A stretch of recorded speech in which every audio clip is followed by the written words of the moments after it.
Bonjour et merci d'être ici ce matin. En tout cas, pour moi, où je suis, c'est un petit peu automnal du mois d'août.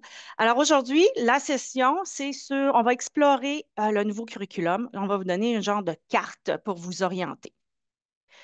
Alors, mon nom est Élise Morin, je suis conseillère pédagogique dans plein de matières, dont les études sociales.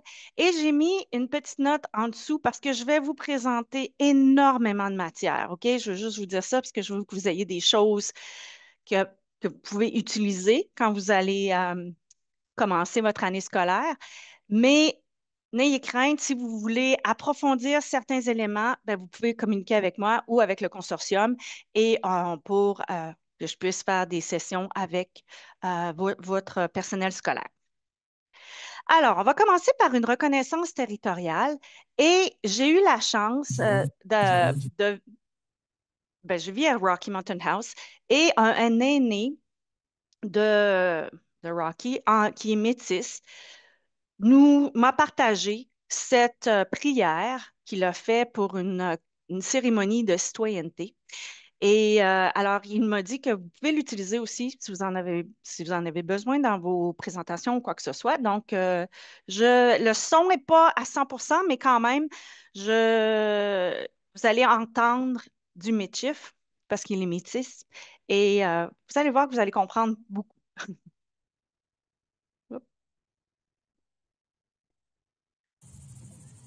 Honored guests, my fellow Canadians, and those soon-to-be Canadians, for millennia, for many, many, many years, our First Nations brothers and sisters have lived here on this beautiful land. And now they share it with all who come here, including those who wish to make it their new home. And they do so with an open heart and an open mind. My name is Bernie Willette. Bernie Willette de Chéni Cachon. And Vieux Métis Nia. I am a Métis elder and the director of the Métis Heritage Project from Rocky Mountain House, Alberta. Please join me and my wife Audrey as we humbly give thanks to our Creator and ask for a blessing on these proceedings. To honor my ancestors, I will pray the way they prayed, in English and also in my language, the language of my Métis ancestors, Southern Michif. Southern Michif is a language that consists of many Cree-sounding words and many French-sounding words, but it is not Cree, and it is not French. It is Michif. Please join me, if you will. Let us pray. Kishchi Mantu, merci toi, Nan, pour tout que tu donnes à nous autres. Merci pour les grandes montagnes, les arbres de forêt, pour tous les animaux, les poissons, et puis les petits oiseaux.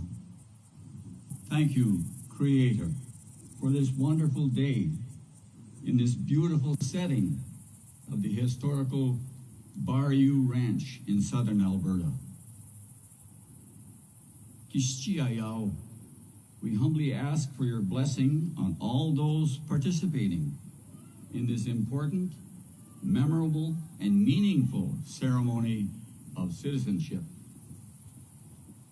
Merci Tuanan pour la paix et pour la santé. Keep us all safe today and always. Bless our families. Bless all those who travel with us. Bénis aussi le Canada, notre pays. Et puis bénis aussi notre province d'Alberta. Au nom du Père, du Fils et du Saint-Esprit, ainsi soit-il. Écoutez. Voilà. J'imagine que vous avez entendu certains mots français dans cette présentation. Là, j'ai un petit peu de misère. On va fermer ça. Euh, donc, le Michif que Bernie parle est un Michif qui est dit du Sud. Alors, le saviez-vous? Parce qu'il y en a qui vont enseigner le Michif. Si vous enseignez la troisième année, vous allez parler des Métis. Le saviez-vous qu'il existe plusieurs langues Michif? Il y a le Michif français ou le Michif du Sud, comme on vient d'entendre. Il y a le Michif du Nord. Il y a le Michif héritage, le Bungji et le Braillette qui sont maintenant disparus. Dans la vidéo qu'on a montrée tantôt, l'aîné parle en Michif français, aussi appelé, des fois vous allez entendre le Michif de Sainte-Anne, OK? Parce que ça vient plus du Manitoba et euh, la Saskatchewan. Alors qu'en Alberta, on parle surtout le Michif du Nord et le Michif héritage. Et je vais vous donner des liens cet après-midi pour que vous puissiez montrer à vos élèves là, les différences à ce niveau-là. Et le Michif, je dirais, du Nord et héritage, ici en Alberta, est beaucoup plus, il y a beaucoup plus de langage cri que, par exemple, ce que vous venez d'entendre. Alors, petite parenthèse déjà faite, maintenant on va aller à l'ordre du jour. Alors, on va parler de l'architecture du nouveau curriculum dans l'étude sociale, on n'a pas le choix. On va parler des compétences parce que là, c'est d'autant plus important, même si elle faisait partie des autres programmes. Mais là, maintenant, on va vraiment parler de la pensée critique parce que c'est vraiment au cœur de notre programme d'études. On va parler des concepts parce que c'est un programme qui est vraiment plus au niveau conceptuel, comment on va l'enseigner. Et je vais vous donner un exemple de troisième année qui est en lien avec la langue Michif. OK, j'essaie de mettre tout étant tout. Et je vais vous présenter, j'espère avoir le temps, des ressources aussi que vous pouvez auxquelles vous pouvez avoir accès. Alors, ça, vous l'avez déjà vu, c'est pas la première fois, hein? Ça fait juste quoi, 4 nouveaux programmes d'études que vous avez dans les 2 dernières années. Donc, vous connaissez bien l'architecture, la structure. On a des idées organisatrices, une question directrice, résultats d'apprentissage, connaissances, compréhension, les CCHP qu'on appelle, et on a nos compétences. Donc, ça n'a pas changé. C'est la même chose pour le nouveau programme d'études ou le curriculum, parce que c'est vraiment la nomenclature qu'on doit utiliser. Les conventions collectives, c'est pour dire les conventions collectives. Enfin, c'est pas la convention collective, c'est une convention linguistique. Euh, Ici, on a le même langage. On a quand vous allez voir dans le programme d'études, le y compris ou comprend. Donc, c'est des choses qui sont obligatoires dans votre programme d'études, alors que les tels que, comme, c'est des exemples illustratifs et facultatifs. OK? Vous allez voir surtout, je pense, ce qui me vient en tête, en cinquième année, on a les civilisations anciennes. Ben, il y en a plusieurs. Vous ne pouvez pas les enseigner toutes au complet, là. On s'entend? Vous allez voir dans le programme d'études, ça va être tel que, par exemple. Et vous avez aussi des contenus entre parenthèses qui sont vraiment plus pour l'enseignant. Ça va jusque-là? Oh, un petit mot aussi. Si vous avez des questions, vous pouvez les écrire dans le clavardage et Alexandra va m'en informer. Et je vais peut-être répondre, je vais mettre des moments là, dans la présentation pour m'arrêter, puis si vous avez des questions. Ça, alors.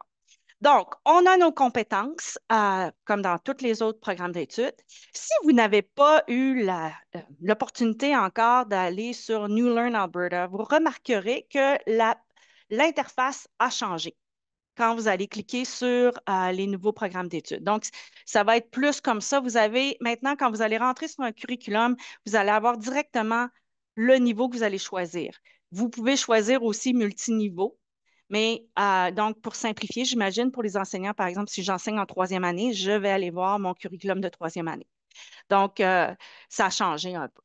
Donc, on a, comme toujours, nos compétences, on a toujours notre progression qui est en lien avec les résultats d'apprentissage. OK? Donc, si vous ne savez pas exactement quelles sont les compétences que je pourrais inclure dans mon enseignement ou dans ma leçon, dans mon plan d'unité, voilà un endroit où vous pouvez le voir. Ceci étant dit, les compétences, on ne les évalue pas. mais on doit les enseigner pour aider nos élèves, surtout en études sociales, à devenir des citoyens du monde, donc avoir une bonne communication. Mais quand on parle de compétences comme communication ou encore collaboration, mais c'est des choses qu'on fait déjà dans nos programmes d'études. Donc, on fait ben, dans une classe, il faut que nos élèves s'entendent, ils vont faire des travaux d'équipe et aussi apprendre à parler à tour de rôle. Donc, c'est des choses qu'on apprend déjà à la maternelle, ça fait partie de notre programme de français. Et par exemple, la résolution de problèmes, elle fait partie des mathématiques et des sciences beaucoup plus précises, mais on le retrouve dans tous les programmes d'études. Il y a un beau petit document qui vous explique euh, qu'est-ce qu'on, de quoi on parle vraiment dans le nouveau curriculum en études sociales. Donc, l'étude sociale, c'est vraiment l'histoire, la géographie, l'économie, l'éducation civique, la citoyenneté, le gouvernement et la politique. C'est quand même assez vaste, OK? On a beaucoup de choses et tous ces éléments-là se retrouvent pas mal à tous les niveaux, OK? Et on veut que nos élèves, évidemment, ils soient basés sur, qu'ils utilisent un curriculum basé sur les connaissances et combinent les méthodes des sciences sociales, y compris la recherche, l'évaluation et l'interprétation des preuves pour améliorer leur compréhension. Quand on lit ça, ça ressemble aussi beaucoup au programme d'études en sciences, OK? Parce qu'on a les preuves qu'on doit faire. Donc, je vous dis tout ça parce que le programme est dense et on n'y arrivera pas si on n'est pas capable d'intégrer toutes les matières. OK? Donc, avec les études sociales, ça va se faire, ça va vous aider. On parle vraiment de pensée critique. OK? Et c'est vraiment un élément important du nouveau programme d'études en études sociales. Devrais arrêter de dire programme d'études parce que c'est vraiment curriculum, la nomenclature. Donc, je reviens à mes 8 compétences que vous pouvez retrouver ici, sont toujours là, mais on va vraiment s'arrêter sur la pensée critique. Alors, la pensée critique, comment c'est défini dans notre curriculum? C'est le curriculum d'études sociales de l'Alberta encourage les élèves à remettre en question les présomptions et à poser des questions. Donc, on veut que nos élèves aillent plus loin que d'écrire des choses. On veut qu'ils se posent des questions. On veut qu'ils soient capables de faire des liens. OK? Donc, pour ce faire, il faut amener nos élèves à aller plus loin que juste désigner quelque chose. Par exemple, dans le nouveau programme d'études, on a beaucoup, je regarde en deuxième année, il faut les lieux qui ont des noms autochtones ou des Premières Nations. On ne fait pas juste que dire, ah, Okotok, c'est un nom un nom des Premières Nations. On doit aussi, nos élèves doivent aller, on doit les amener un petit peu plus loin. Pourquoi ça s'appelle Okotoks? Il y a une raison pour ça. Ça veut dire grosse roche, parce qu'il y a une grosse roche à Okotoks. Donc, les premiers peuples qui étaient là, ben, pour eux, c'était significatif. OK?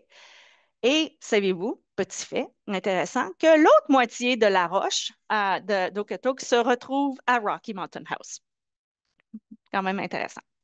Donc, l'autre chose, c'est que c'est possible de le faire dès la maternelle. OK? Attendez-vous pas là, que ça, c'est des éléments que je dois faire, aller plus loin quand on arrive au deuxième cycle du primaire. Non, nos élèves de maternelle sont capables. Moi, j'ai enseigné longtemps à la maternelle, ils sont capables. Ils n'ont peut-être pas le vocabulaire en français pour le faire, mais ils ont les capacités à penser et à organiser leurs pensées. OK?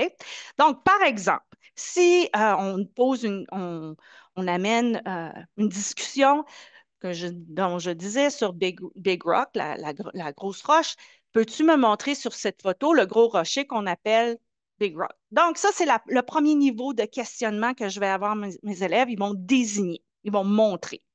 Là, je vais aller plus loin. Est-ce que tu as déjà entendu parler de ce rocher-là? Il y en a qui vont vous dire, oui, moi, je suis déjà allée, j'ai une tante qui vit à High River, on est allé. Bon.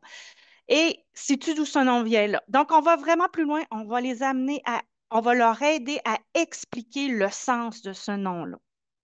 Et on va approfondir davantage. On va aller avec leur propre vécu. Comment penses-tu que les familles se racontaient des histoires sur ce rocher et pourquoi? Peut-être que toi aussi, tu as des endroits spéciaux où ta famille raconte des histoires. OK? Donc, on peut avoir toute une...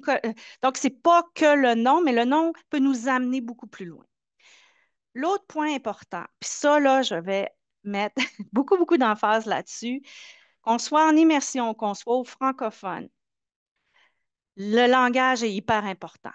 Et d'autant plus en pensée critique, parce que c'est ce qui va nous aider à organiser notre pensée.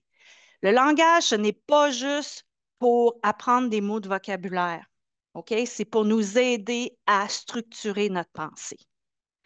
Donc, vos élèves, on les encourage, puis ça, c'est la même chose dans le programme d'études en français, que ce soit immersion ou francophone, l'oral est hyper important. Donc, vous voyez le lien qu'on va faire. Donc, on va le marier ensemble. Donc, ici, c'est un autre document qui est vraiment, qui va plus en détail au niveau de la pensée critique, à quoi ça ressemble pour un élève selon les niveaux. C'est certain qu'un élève de maternelle première année, sa capacité à analyser des événements va être beaucoup moindre que, bon, on s'attend qu'en sixième année, là, on va être capable de justifier. OK? Quand on regarde les verbes dans nos habiletés et procédures, on va remarquer qu'en sixième année, on va justifier. Et ça va, encore, je fais le lien avec le programme d'études en français, texte argumentatif, ça va ensemble. OK? Donc, donc, si je vous ai mis le lien. Quand vous avez des encadrés comme ça, orange, ça veut dire qu'il y a un lien. Si vous voulez passer votre dimanche après-midi à lire plus en détail ce qui en ressort au niveau de la pensée critique. Donc, l'autre chose, c'est que dans le programme d'études, on a, sur New Learn Alberta, on a aussi des ressources pour vous appuyer pour, si vous voulez comprendre un petit peu plus en détail le programme d'études. Donc, je vous ai mis le lien ici. Il y a des exemples, il y a une vidéo de référence, la pensée critique, les compétences. Donc, ça vous explique un petit peu plus en détail. OK? Comme dans tous les autres programmes d'études, les autres curriculums. Je vais vous montrer une vidéo. Elle est quand même assez longue, c'est 10 minutes, OK? Mais c'est vraiment important parce que ça vous explique comment, quand on parle des CCHP, là, c'est mes connaissances, compréhension, habileté et procédure, comment tout ça fonctionne ensemble. Et l'exemple qu'on a fait dans cette vidéo-là, c'est en cinquième année avec les civilisations anciennes. Plus tard dans la présentation, je vais vous montrer un autre exemple que j'ai fait cette fois-ci avec la troisième année pour vous montrer là, comment on peut tout mettre ça ensemble. Alors, je vais partir la vidéo, c'est 10 minutes. Il y a beaucoup, beaucoup d'informations là-dedans. Peut-être que ça va vous donner un petit mal de tête, mais c'est correct, OK? On est la première étape, on est dans le défrichage.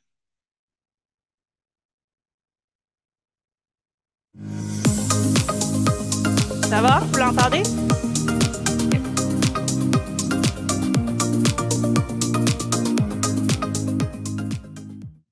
Bonjour et bienvenue à cette brève vidéo qui vous aidera à comprendre comment travailler avec les CCHP pour aller au cœur du nouveau programme d'études, ou plutôt curriculum d'études sociales de la maternelle à la sixième année.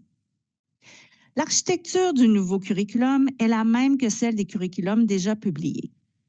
Dans tous les nouveaux curriculums, la clé pour aborder le résultat d'apprentissage est de travailler étroitement avec les CCHP en portant une attention particulière aux compréhensions. Cette vidéo examine donc comment les CCHP travaillent ensemble pour soutenir le résultat d'apprentissage en études sociales.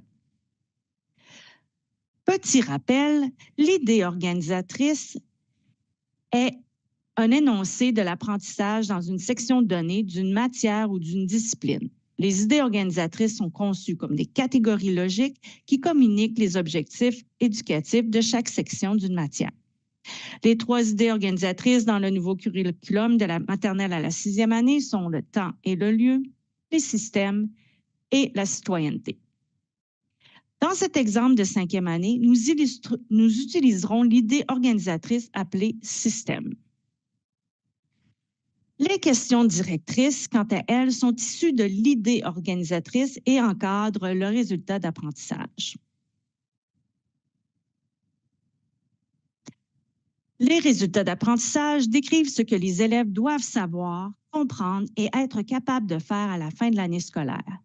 L'atteinte du résultat d'apprentissage par l'élève doit être évaluée et communiquée.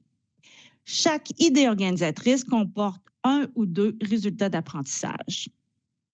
Pour atteindre ces résultats, les enseignants doivent travailler avec les connaissances, les compréhensions et les habiletés et procédures. Commençons par la colonne des connaissances. Il s'agit de ce que les élèves doivent savoir. Chaque matière comporte un ensemble de connaissances qui comprend des faits, des symboles, des règles, des principes et des concepts.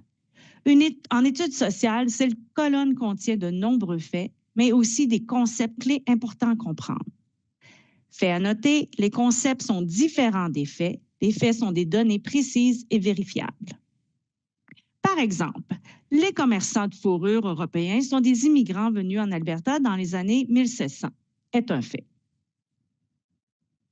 Les concepts, d'autre part, sont des grandes idées qui aident à organiser et à donner du sens à ces faits. Dans cet exemple, immigration est le concept. Les faits servent d'exemple à des concepts plus larges. Ce fait sur les commerçants de fourrure illustre le concept d'immigration. Il existe d'autres exemples d'immigration, notamment l'arrivée des Noirs à Amber Valley ou encore l'arrivée d'Européens de l'Est, tels que les Ukrainiens et les Polonais.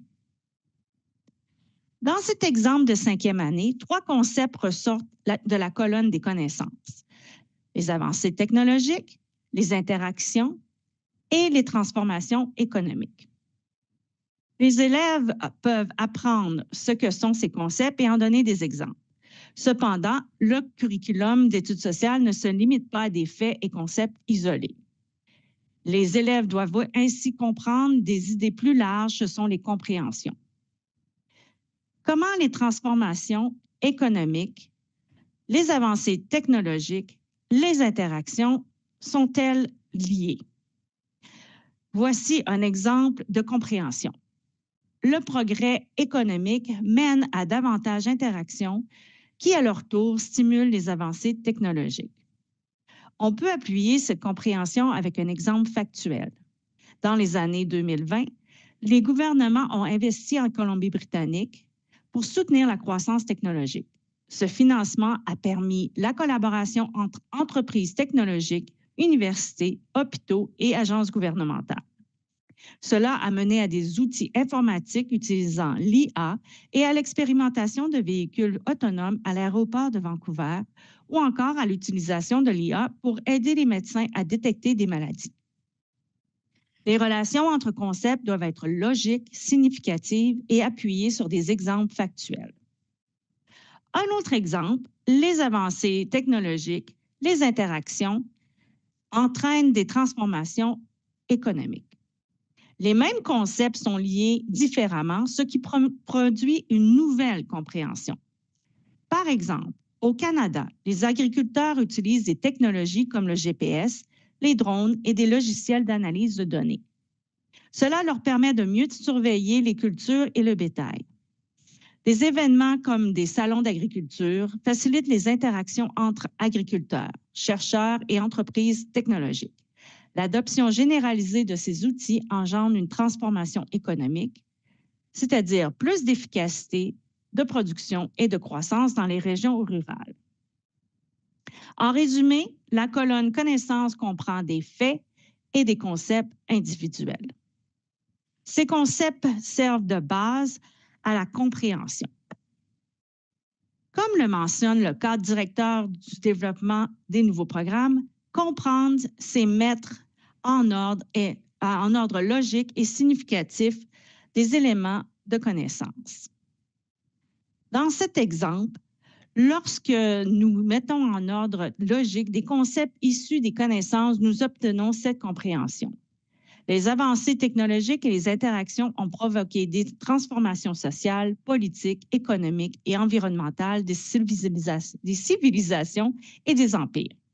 À noter, même si cette compréhension mentionne plusieurs types de transformations, la colonne de connaissances et nos exemples ne traitent que de la transformation économique. Il est important de se rappeler qu'une compréhension est plus qu'un fait. Il s'agit d'une généralisation pouvant s'appliquer à de nombreux exemples. Comme indiqué dans le cadre directeur, comprendre permet d'appliquer ce que l'on a appris à d'autres situations dans divers contextes. Plus les élèves explorent des contextes variés, plus leur compréhension est profonde et transférable à travers le temps, les lieux et les cultures. Dans cet exemple de 5e année, le contexte historique mentionné dans la colonne des connaissances est celui des civilisations anciennes où les progrès agricoles et le commerce ont entraîné des transformations économiques telles que l'urbanisation et la mise en place des systèmes bancaires. Avant d'aborder ce contexte ancien, les enseignants peuvent commencer par des exemples contemporains. Par exemple, explorer comment des organismes gouvernementaux, des entreprises d'énergie ont collaboré pour développer des technologies de captage de carbone. L'exemple du GPS en agriculture pourrait aussi servir à introduire la compréhension avant de passer aux civilisations anciennes. Les enseignants se demandant où intégrer l'actualité dans le programme pourraient justement le faire ici. Après avoir exploré des contextes familiers, les élèves peuvent examiner des contextes plus éloignés, comme des civilisations anciennes. Changeons maintenant de focus pour la colonne Habilité et procédures.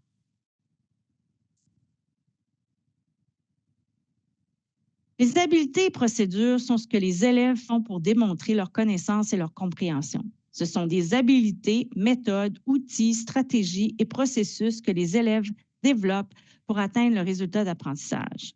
Si notre objectif est la compréhension, que peuvent faire les élèves pour démontrer qu'ils ont compris que les avancées technologiques et les interactions ont entraîné des transformations sociales, politiques, économiques et environnementales? Peut-être peuvent-ils établir des liens avec cette compréhension. Mais que doivent-ils lier ou expliquer? La colonne des habiletés et procédures indique ce que les élèves peuvent faire pour démontrer ce qu'ils savent et comprennent plutôt. Dans cet exemple de 5e année, on demande aux élèves d'établir des liens entre les avancées agricoles et le développement des milieux urbains. On leur demande aussi d'expliquer les impacts du commerce croissant dans les civilisations anciennes. Première considération. Les énoncés des habiletés et procédures peuvent servir à créer des tâches d'apprentissage ou d'évaluation formative ou bien être utilisés dans une évaluation sommative selon la façon dont votre unité d'étude est conçue. Deuxième considération. Les énoncés d'habiletés et procédures sont alignés soit avec la connaissance, soit avec la compréhension. Cet exemple de 5e année, dans l'exemple de la première année, la première tâche est liée à la compréhension et la seconde à la connaissance. Considération numéro 3. Il faut s'assurer que les élèves maîtrisent une habilité avant de l'évaluer de façon sommative. Ici, les habiletés sont faire des liens et expliquer. Les élèves doivent savoir comment faire ces actions efficacement. Pour déterminer le niveau de maîtrise d'une habilité, commencez par isoler le verbe d'action « faire ». Ensuite, précisez ce que les élèves doivent savoir sur l'habilité visée. Qu'est-ce qu'un lien? Qu'est-ce qu'une explication? Comment les formuler? Si les élèves ont besoin de s'exercer, enseignez l'habilité à l'aide de contenus non évalués. Une fois qu'ils maîtrisent l'habilité, ils pourront l'utiliser en contexte évalué avec confiance. Ceci conclut notre survol de l'architecture du curriculum d'études sociales et de l'interrelation entre les connaissances, les compréhensions et les habiletés procédurales. Alors voilà, je sais que c'est un petit peu, comme je pourrais dire, euh, très théorique, mais je pense que c'est important de comprendre que les compréhensions, sont vraiment au cœur de ce programme-là. OK? Donc, est-ce qu'il y a des questions, des commentaires, ou là, vous êtes comme, hey, tabarouette, je sais pas je sais pas de quoi on parle.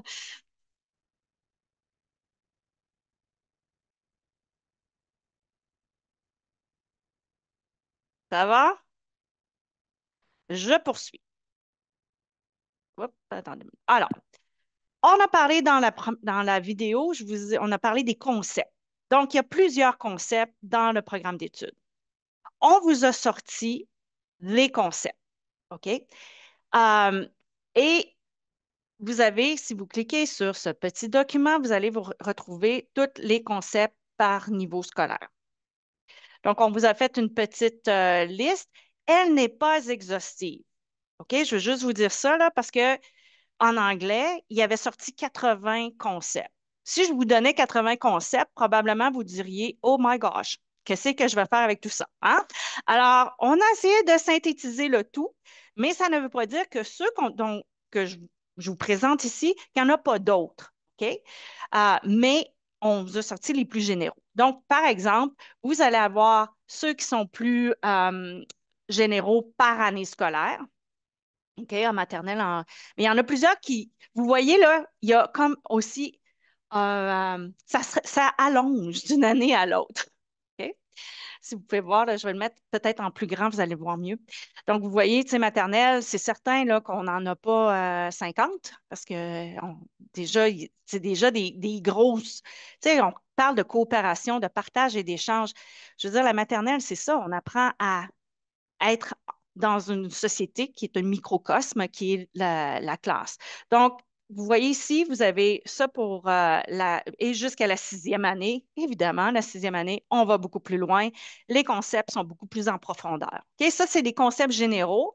Ensuite, pour chaque idée organisatrice, on vous a ressorti les concepts, maximum 8 par niveau scolaire, parce qu'après ça, là, je pense que c'est un petit peu trop, là. Alors, voyez-vous, il y a des choses là, qui reviennent, puis quand on arrive en quatrième année, il y en a plus au niveau des lieux et c'est celui qui en a le plus, parce qu'on travaille vraiment au niveau de la traite des fourrures, l'histoire du Canada, qui était avant dans le cinquième année. Et tandis que dans les systèmes, voyez-vous que c'est en sixième année, parce que là, on va parler vraiment plus au niveau des parlements, de la démocratie, le système fédéral, la Charte des droits et libertés de la personne.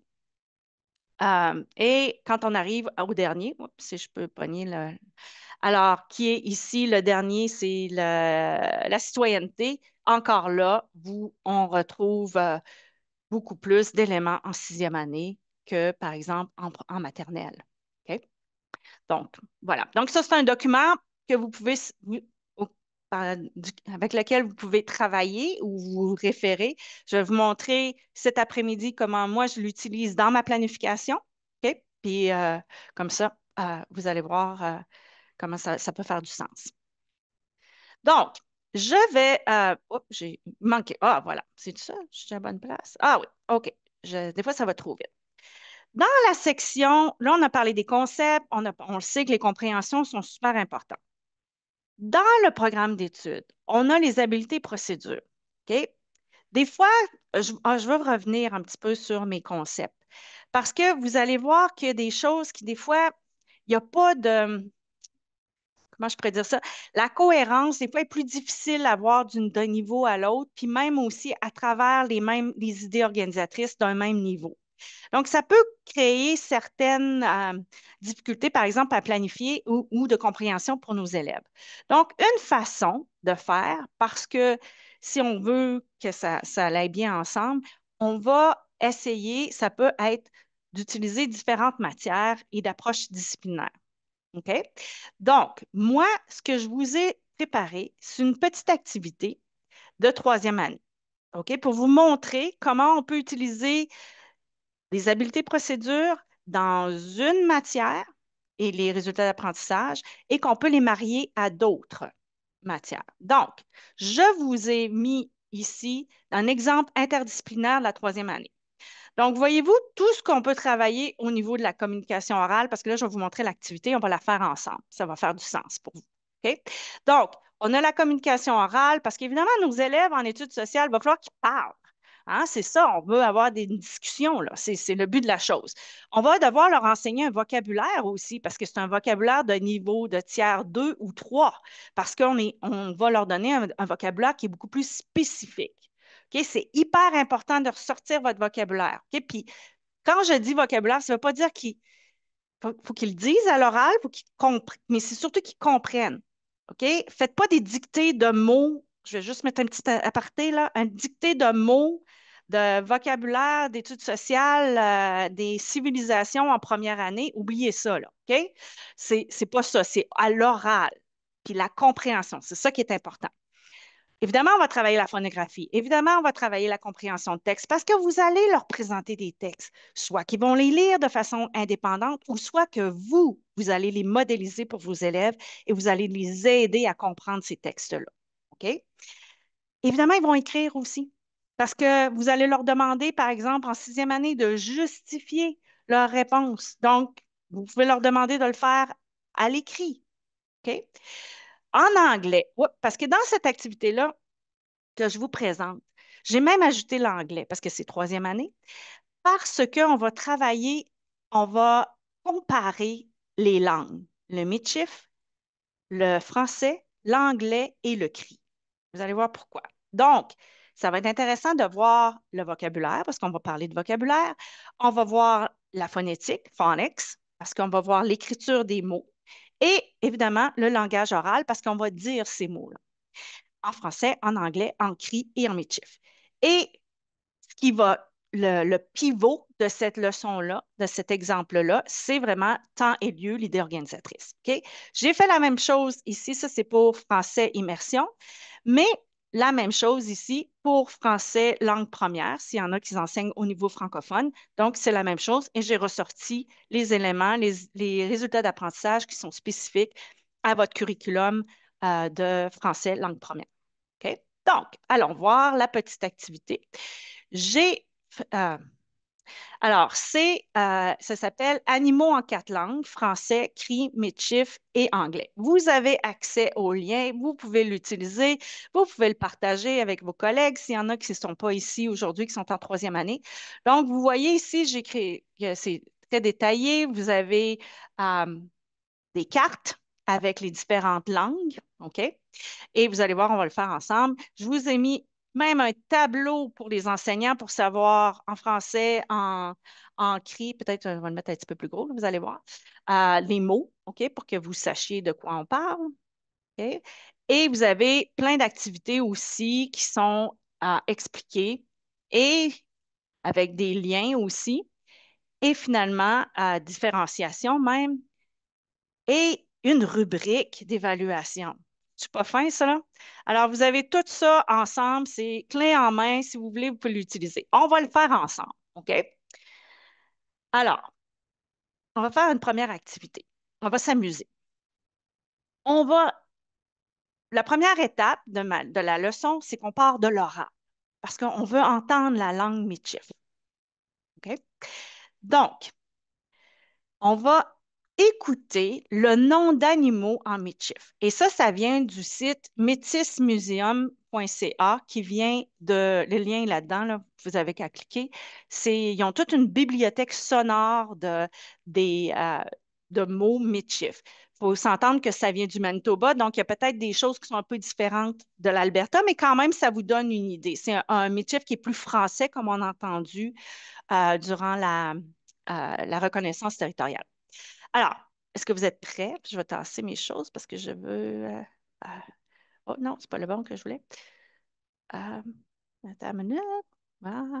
OK. On va y aller avec notre première. Pas cela. Bon, trop d'écran, trop de choses sur mes choses. Bon, voilà. OK. On va écouter. Je vous fais écouter quatre euh, euh, audios.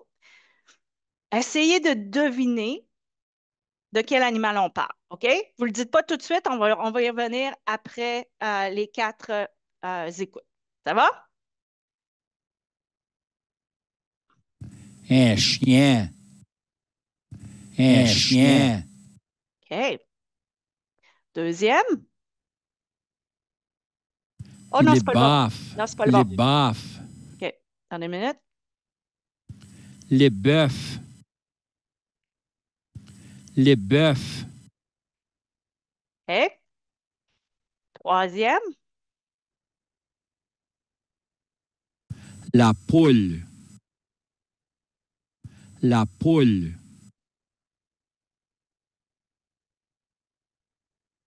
Quatrième, Joual. Joual.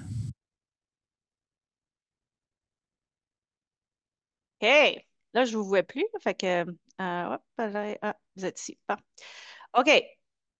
Est-ce que vous avez reconnu, vous pouvez lever la main ou encore écrire dans le chat les animaux qui ont été dits en mid-chiffre?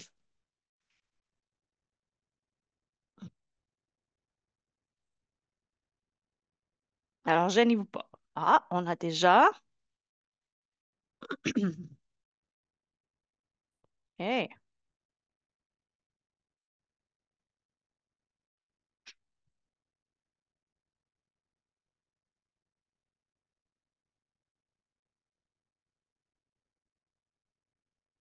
OK. Wow. Vous êtes bon. OK. Ah, intéressant. Donc, est-ce que c'était facile d'entendre ces mots-là? Hmm?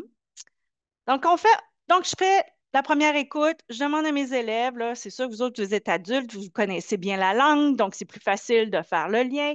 Mais nos élèves de troisième année, ben, probablement, ben, c'est des animaux qu'ils devraient connaître en français, là, parce que d'habitude, depuis la maternelle, on apprend les noms des animaux. Donc, si j'avais à faire une deuxième écoute, je n'ai pas besoin de le faire avec vous, mais quel mot vous rappelle le français? OK? Donc, est-ce qu'il y en a lequel qui vous rappelle le français? Ou peut-être tout, peut-être écrivez dans le chat ou ah, oui, Ruth. Les mots qui me rappellent le français, il y a chien, bœuf, poule. Mais cheval, j'ai eu du mal à... C'est lorsque j'ai vu apparaître dans le chat que j'ai dit, ah, c'était cheval. Ah, c'est intéressant. OK. Toi, c'est pas que je veux te mettre sur la sellette, mais ton français vient d'où? De quel endroit? Mon français, il vient du Cameroun. D'accord. OK. Est-ce qu'il y a des Québécois ici qui ont compris joual?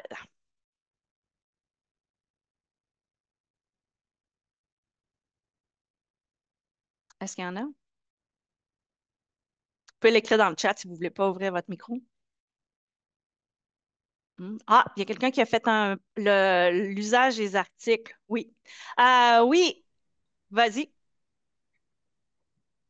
Comment tu dis ton nom? Alire ou Oui, Alire? oui, à Alire? lire. Alire, OK, parfait. Moi, je ne suis pas du Québec, mais je suis du Nouveau-Brunswick, donc Ah, acadien. Donc, nous, chez nous, on ne dit pas un cheval, on dit un joual. exact. Ouais. Donc, voyez-vous toute la richesse qu'on a juste à parler des subtilités de la langue?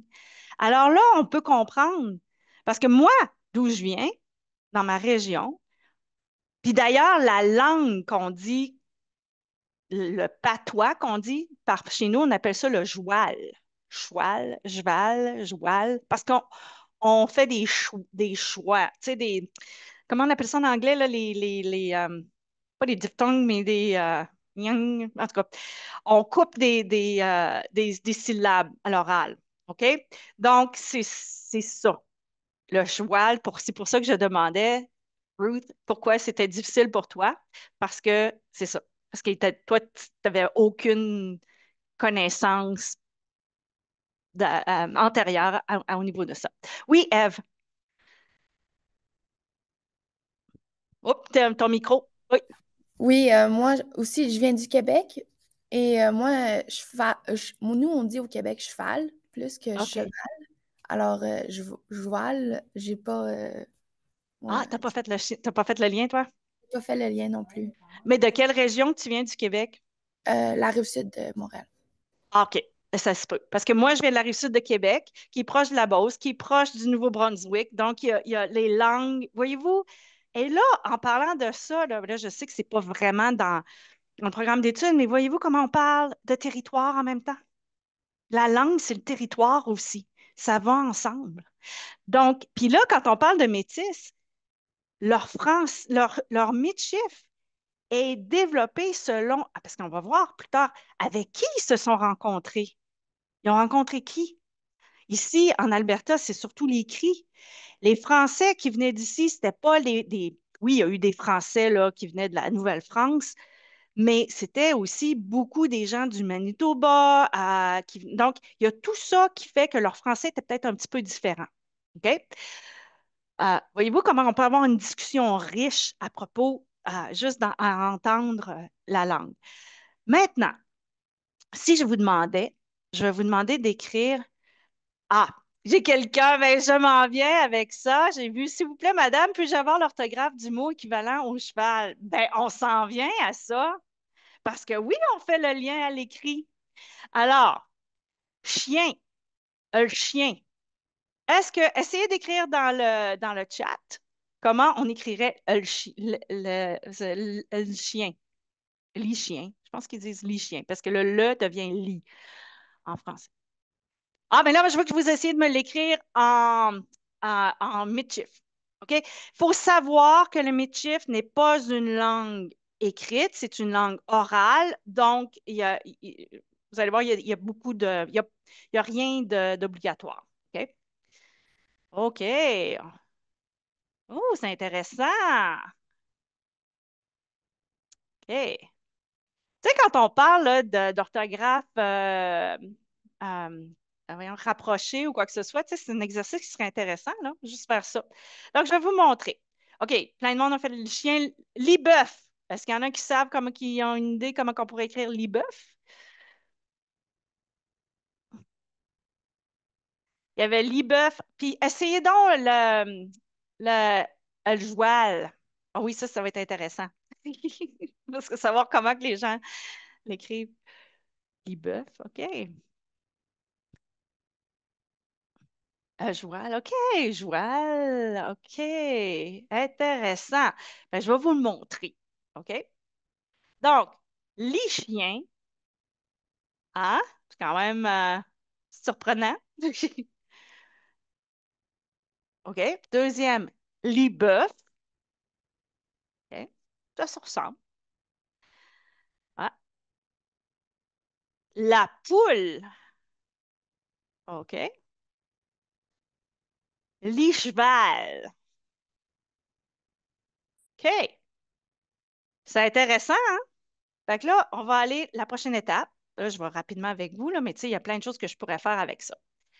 Donc, on va faire une activité d'association et de comparaison parce qu'on veut que nos élèves soient capables de comparer les langues pour faire des liens. OK? Puis on peut faire des tris, la même chose. Ça, c'est une activité qui peut vous aider. Donc, vous voyez, je vous ai fait des petites cartes, des belles petites cartes pour tous les animaux. J'en ai 18 et elles sont en français, en cri, en métis, pas métis, mais chiffre et en anglais. Donc, vous avez toutes les quatre langues. Donc, l'idée, c'est qu'on veut que nos élèves manipulent. OK? Donc, par exemple, ici, on a chien puis chien. Alors, si je demandais à mes élèves, que remarquez-vous de semblable entre le français et le michif? Est-ce que quelqu'un, vous pouvez soit ouvrir votre micro ou encore écrire dans le chat?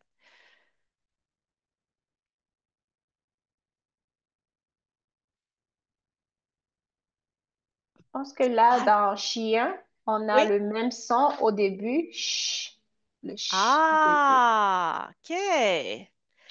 Ah, j'aime ça, les sons à l'oral. Donc, c'est la prononciation, c'est l'oral. Ah, on fait-tu un lien avec notre curriculum de français ici? Avec la conscience phonologique? Et voilà, OK? Et aussi notre phonétique. OK? Donc, la ressemblance phonétique aussi. OK? Puis, je pourrais, pour mes élèves qui font l'anglais, là, parce que le ch en anglais, c'est souvent SH, alors qu'en français, c'est CH. Donc, on peut comparer, les aider à comparer.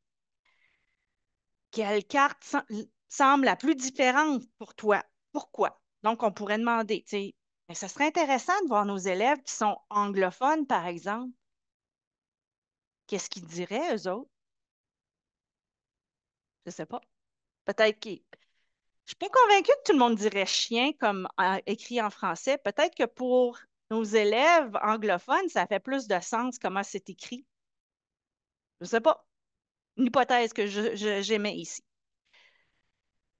Alors, on peut demander aussi, comment le midshif emprunte-t-il au français?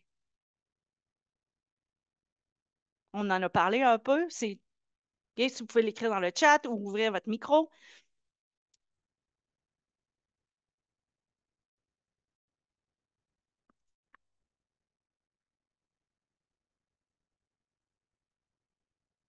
Quelqu'un qui veut se risquer?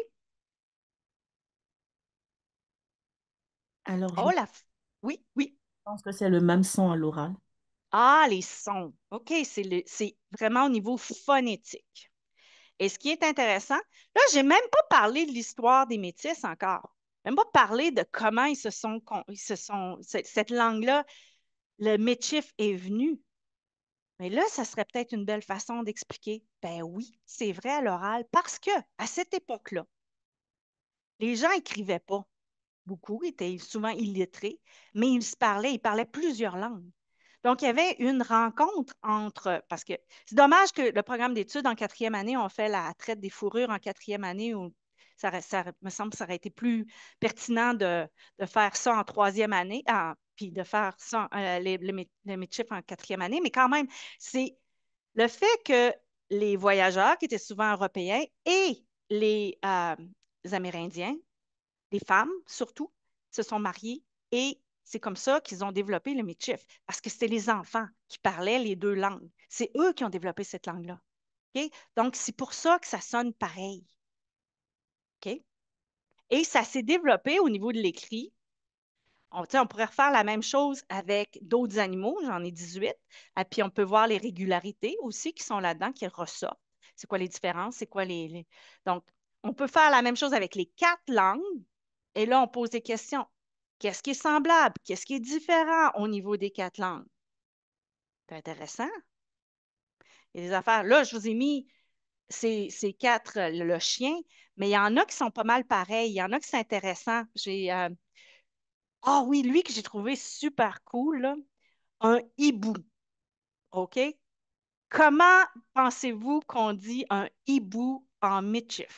Parce qu'on pourrait faire on pourrait demander selon ce qu'on connaît. On le sait qu'ils vont utiliser peut-être une consonance un petit peu anglaise. Oh, hibou. OK, intéressant. Hibou. Ah, intéressant. À lire, je pense qu'il y a, toi, peut-être que au Nouveau-Brunswick, il dirait, comment qu'il dirait un Un hibou? jibou. Un jibou. C'est ça, c'est comme ça. Ils disent, eux autres, ils disent pas un J, ils font un yi.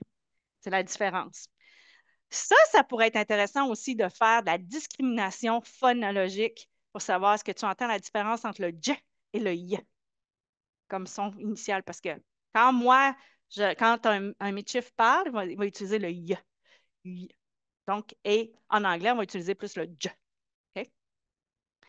Donc, quelle carte semble plus différente pour toi? Pourquoi? Ah, comment, là, ça c'est intéressant. Comment le midship emprunte-t-il à l'anglais? J'aimerais avoir vous voyez, ça, c'est l'anglais en jaune et le midship.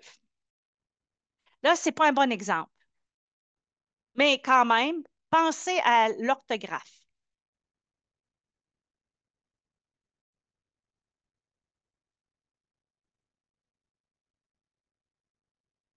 Regardez C'est là. le SH pour le son. Ch. Oui. Ça, c'est OK. l'anglais. OK. Alors, pourquoi? Là, vous voyez, là, quand je vous disais le type de questions de poser à mes élèves, là, on a observé. Là, je vais aller plus loin. Pourquoi pourquoi pensez-vous qu'on a choisi d'écrire avec plus une orthographe anglaise? Pourquoi? Est-ce qu'il y en a qui pourraient émettre une hypothèse?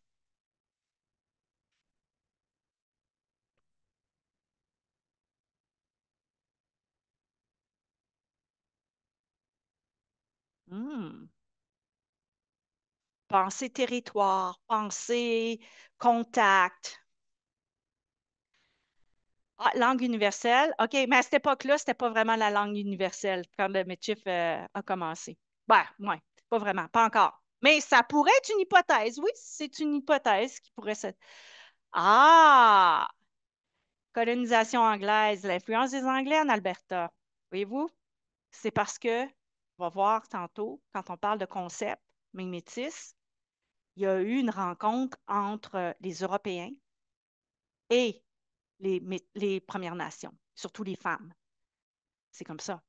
Et à cette époque-là, la colonisation ici, c'était surtout les Anglais. OK? C'était après l'acte de Québec. Et c'était les Anglais qui sont venus ici, surtout. OK? Il y a eu des francophones là, qui sont venus, là, évidemment, plus dans le nord, mais je vous dirais que c'est pour ça. OK? Donc, j'ai pas encore sorti un livre. On n'a pas lu rien, mais je pense que mes élèves commencent à comprendre pourquoi les Métis parlent le métis. Ils comprennent, là. Parce qu'il là, il y a des choses qui sont pareilles parce que j'ai expliqué le pourquoi. Et évidemment, ici, le cri. Même chose que le michif, le cri n'est pas une langue écrite, puis en plus, une langue syllabique qui n'utilise pas la même alphabet que nous. Par contre, on l'écrit pareil. OK? Donc, je vais vous montrer, nous, là, on utilise notre propre. Comment elle est écrite. Alors, ça, c'est intéressant quand on regarde ça. Comment pourriez voir que le français, que l'orthographe crie emprunte du français et emprunte de l'anglais. Pensez pas aller travailler comme ça ce matin, hein?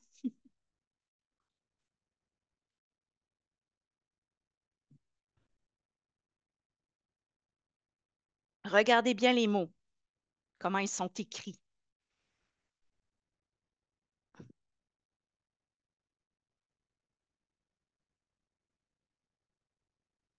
Est-ce qu'il y a quelqu'un qui veut essayer?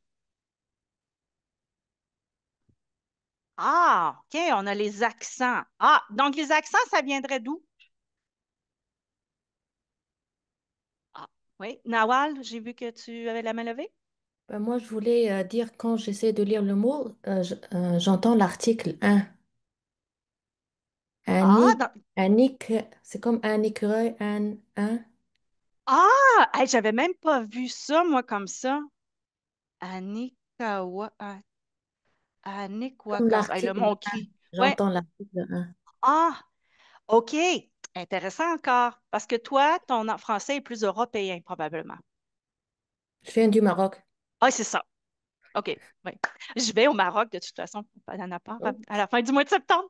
Euh, mais non, mais c'est vrai parce que c'est plus le un et un est un peu différent quand tu sais, l'Afrique du Nord et les pays francophones européens. Intéressant.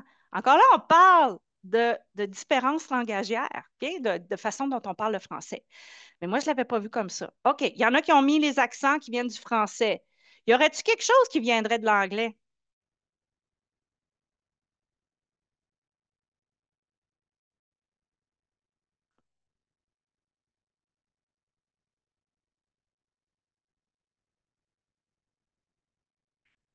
Ah, le K et W, les consonnes. En français, est-ce que ce sont des lettres qu'on utilise beaucoup dans l'écrit? Non. Ah, là, je viens de parler de régularité orthographique. OK? En anglais, je je vais les utiliser. En français, on pourrait parler avec nos élèves. Qu'est-ce qu'on utilise d'habitude, nous, en français, quand on écrit le son K? OK? On pourrait dire le C, on pourrait dire le K. C'est vrai qu'il y en a quelques mots avec les W, mais par exemple, les mots qui commencent avec la lettre W en français ne sont pas, ce sont des emprunts à d'autres langues. Il n'y a aucun mot français. OK? Intéressant. Mais ça, on l'enseigne à nos élèves parce que là, ils n'ont plus besoin de se casser le coco pour savoir est-ce que j'utilise un K, un Q, un... OK? Le plus régulier, c'est le QUE, OK, qui est à la fin des mots, mais souvent au début des mots, c'est un C.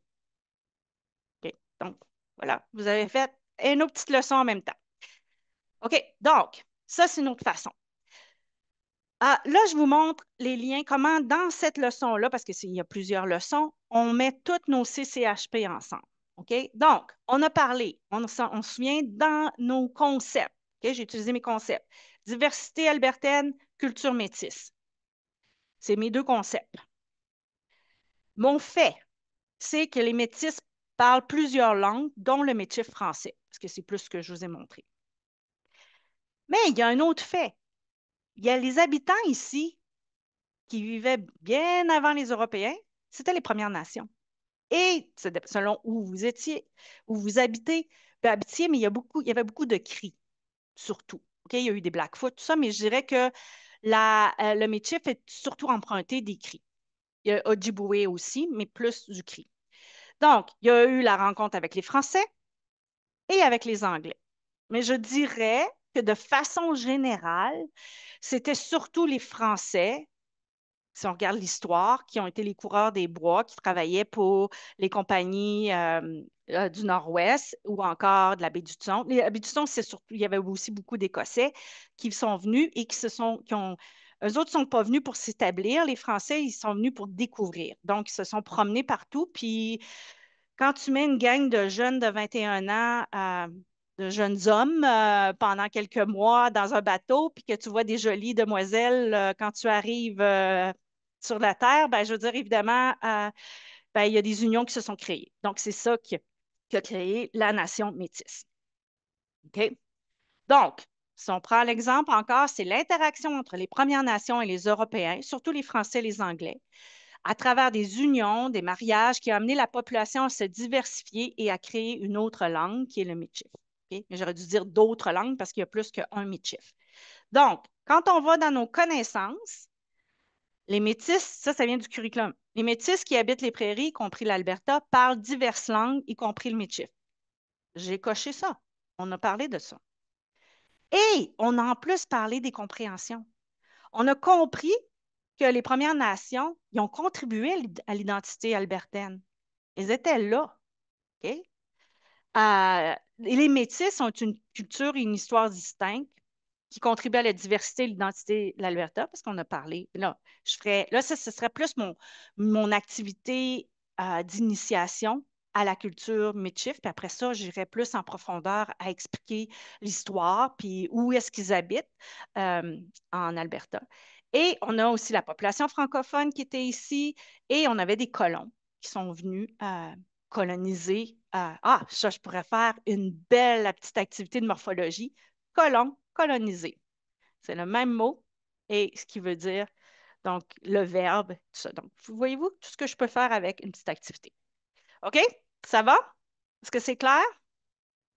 On va passer rapidement, il me reste 10 minutes, puis on va passer à travers les ressources. Donc, petit conseil pédagogique de base que probablement vous connaissez déjà. Vous pouvez aller dans n'importe quel moteur de recherche, puis copier-coller, Région du Canada, peu importe les mots-clés dont vous voulez. Faites attention parce qu'il y a beaucoup, beaucoup de choses, si on regarde l'histoire du Canada, qui vont venir seulement du Québec. Alors, assurez-vous aussi qu'il y a des choses qui viennent d'ici, hein, parce qu'on doit leur enseigner. Puis, mais ce serait pour n'importe quel concept, là, juste pas juste l'histoire du Canada, il y a plein de choses. Utilisez l'IA pour vous aider. Et cet après-midi, je vais vous montrer comment on peut planifier avec l'IA pour vous sauver du temps. Ce n'est pas tricher parce que c'est à vous. Il faut que vous nourrissiez la bête. Hein? Puis la bête va vous donner ce que vous lui avez donné. OK? Elle va vous redonner. Donc, je vais vous montrer comment faire La terminologie en français, c'est prompt, comme en anglais. Je ne sais pas pourquoi, là, mais non, en tout cas, ils ont choisi ça. Et il y a vos écoles, là, vous avez une bibliothèque. C'est pas la première fois qu'on enseigne les études sociales, là, hein? On les a enseignées, ça fait des années. Donc, plein de livres qui sont là. Il y a un réseau qui s'appelle TrackPack, qui est un réseau public des bibliothèques de l'Alberta, puis ils ont beaucoup de choses en français. Si vous avez une carte de votre bibliothèque municipale, vous pouvez avoir accès à ça, puis emprunter des livres aussi. Donc, c'est gratuit, puis ils ont plein de belles choses. Si vous connaissez, je ne sais pas si vous connaissez la Bibliothèque des Amériques, c'est une bibliothèque virtuelle et ils ont plein de documents, de livres en format numérique. Encore là, c'est gratuit. et vous pouvez faire des recherches. Des fois, ça peut être juste pour vous aussi, pour que vous puissiez comprendre un petit peu plus peut-être l'histoire ou avoir de l'information de base, là. Par exemple, en cinquième année, on parle des civilisations anciennes, ben, il y a on ne les connaît pas toutes, donc on peut aller chercher de la recherche là-dedans. Oups, attendez une minute. Et je gardais en tête qu'il y a des sites, OK, de référence habituels. New Learn Alberta, un petit mot là-dessus. Présentement, il y a plein de liens qui ne marchent pas, qui ne fonctionnent pas. Quand vous allez là, dans la section, dans le programme d'études, comment on appelle ça, dans les résultats d'apprentissage, oui, et vous cliquez sur le petit i, puis là, ça vous donne les ressources. Il semble qu'il y a un problème avec Scholastic et Pearson. Je ne sais pas si c'est une question de contrat avec eux. En tout cas, j'ai envoyé un courriel. Je n'ai pas eu de réponse encore, mais donc il y a certains liens qui ne fonctionnent pas. Nous, au consortium, nous allons créer des tableaux. Donc, soyez à l'affût. On a fait pour les autres matières, ça c'est dans New Learn Alberta. Il faut que vous ouvrez votre compte pour pouvoir avoir accès à ça et ça s'en vient. On va vous créer des tableaux par idée organisatrice. OK? Et par niveau. Il y a des sites de commission scolaire, il y en a qui ont travaillé cet été au développement de ressources. Chinook's Edge a créé, ils ont beaucoup de vocabulaire qui est ressorti là-dessus.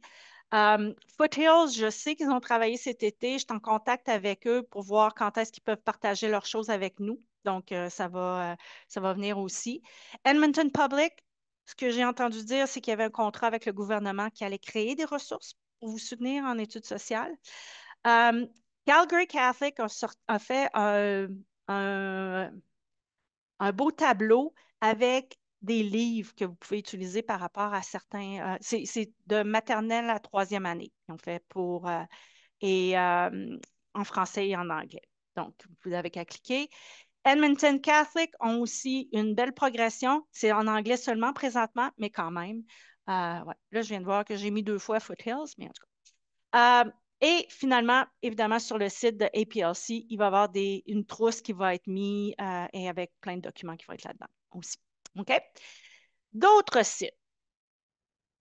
Alors, pour les Premières Nations et les Métis et les Inuits, évidemment, il y a le site Valoriser l'esprit. Vous avez plein de belles ressources qui sont là. Je vais vous montrer Éveil aux langues des Métis et réconciliation. Peut-être que ceux et celles qui sont à la faculté Saint-Jean, vous le connaissez déjà. Ça a été développé par Eva Lemaire et des, des aînés métis. Donc, c'est vraiment sur les langues métisses. Vous avez des vidéos, il y a plein de choses. Il y a une belle petite activité avec un livre. Vous avez, c'est-tu là-dedans dans le projet? Oui, des fiches, vous avez des vidéos de, d'aînés qui parlent. C'est vraiment comme. Puis il y en a aussi qui sont. Vous avez des vidéos de 2 jeunes, jeunes femmes, qui vont vous expliquer là, c'est quoi être métis puis parler métis. Donc, très, très belle ressource pour la troisième année. OK? Puis il y a plein, plein de choses intéressantes là-dedans. Réapprendre les boucles d'oreilles, tout ça. Il y a plein d'activités.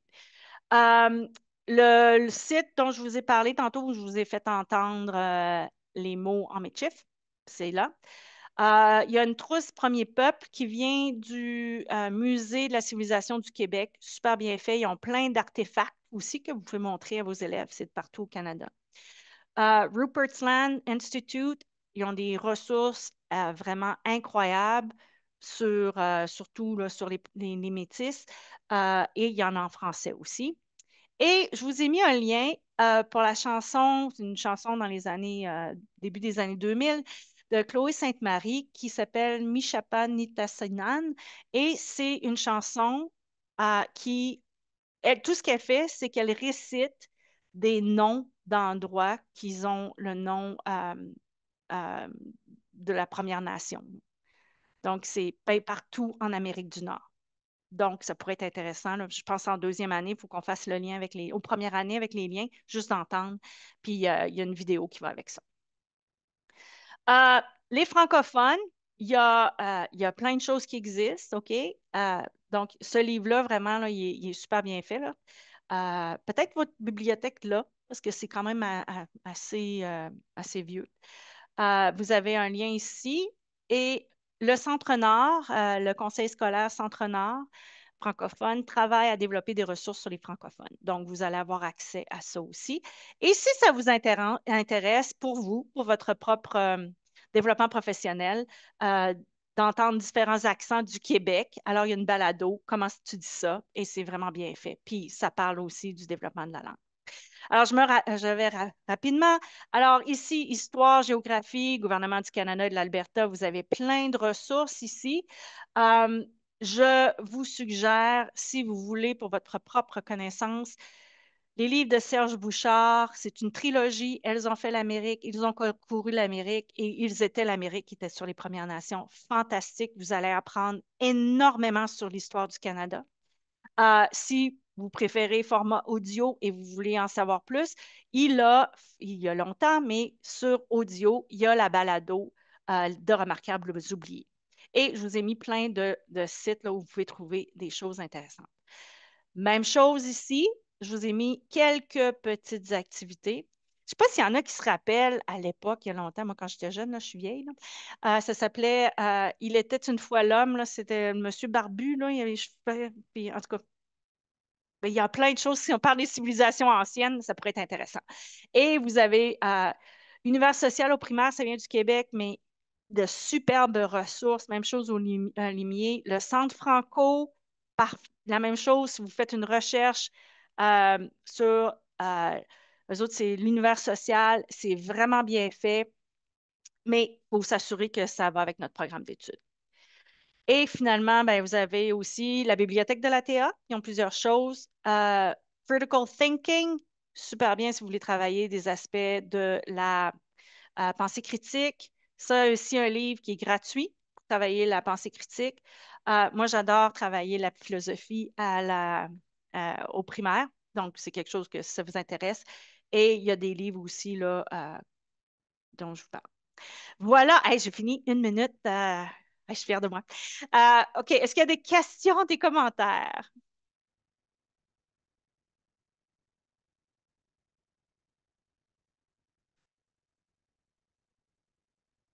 Ou peut-être vous êtes trop tabarouette, hein, elle parle vite, puis j'en ai eu trop. Ça se peut ça aussi. Non, juste dire merci pour le partage parce que c'était très intéressant et très enrichissant. Ah ben tant mieux, merci, merci. Alors cet après-midi, je vais vraiment entrer plus au niveau de la planification. Puis je vais vous donner des exemples aussi. OK? Donc, oui, bah oui, oui.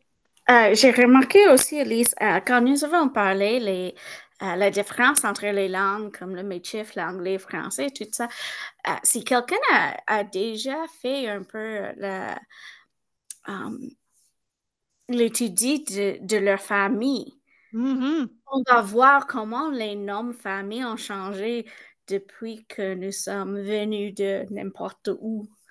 Oui, c'est Ah, vrai, c'est intéressant.